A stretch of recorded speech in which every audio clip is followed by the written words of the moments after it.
Hello, I'm Natasha. Welcome back to the channel. And today I thought I would discuss what a potential regime change could mean for Iran and Europe. I want to make it clear that I do not personally support a regime change in Iran. It seems that we have not learnt our lesson at all from prior regime change operations in Libya and Iraq. Both of these operations had disastrous consequences for the countries themselves and Europe overall. Some people who support regime change argue that many people in Iran do not like the current government and Iran would be different from Iraq and Libya.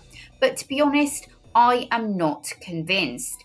Iran has a much larger population than Iraq and Libya, 90 million compared to 45 million in Iraq and 7 million in Libya.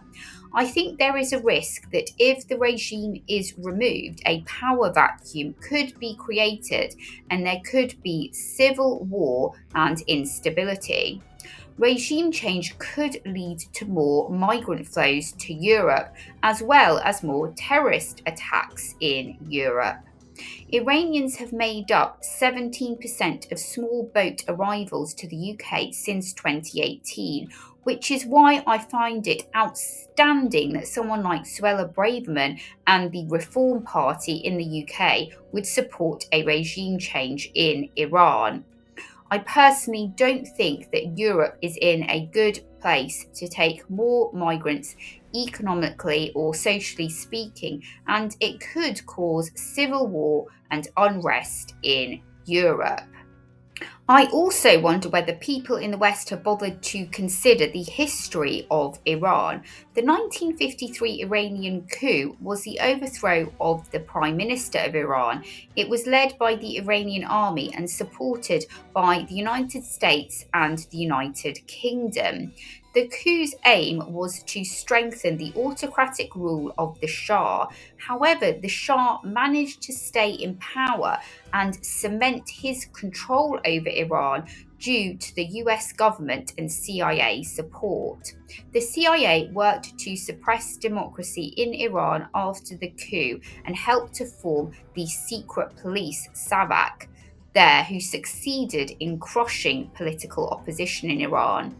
If a figure like the Shah is reinstated, I imagine that they would need a substantial amount of support from the West. Is the West in a position to do this? It's supporting Israel in Gaza, it's supporting Zelensky in Ukraine. Now it has this conflict with Iran. The West seems to me overstretched. The wars in Iraq and Afghanistan cost the US $4 to $6 trillion. Over the past 100 years, the US federal debt has increased from $395 billion in 1924 to $35.46 trillion in 2024. Does it really want to get involved in another costly war given the amount of debt that it currently has? I also wanted to draw attention to the fact that this could have all been avoided. Iran was a member of the Nuclear Non-Proliferation Treaty. This is important as this is an international treaty. Its objective is to prevent the spread of nuclear weapons and weapons technology. But Israel isn't part of the Nuclear Non-Proliferation Treaty. If Trump had not pulled out of the JCPOA, I think this could have been avoided. As part of the JCPOA, Iran had agreed over 15 years that it would reduce its stockpile of low-enriched uranium by 97% and limit enrichment to 3.67%, sufficient for civilian nuclear power and research, but not for weaponry. This represented a major decline in Iran's nuclear activity. Tulsi Gabbard in Congress in March 2025 continued to assess that Iran was not building a nuclear weapon, and Supreme Leader Khamenei had not authorized the nuclear weapons program that he suspended in 2003. The risk is now that Iran will want to develop nuclear weapons if it perceives that it is under threat of regime change, which clearly, after current events, it would not be hard to understand why Iran would feel threatened.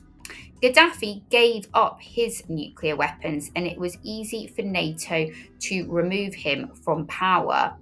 If Iran acquires nuclear weapons, this could start other countries like Saudi Arabia and Egypt seeking to acquire them too.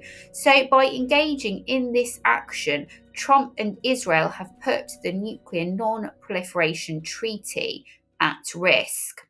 Let me know your thoughts in the comments below.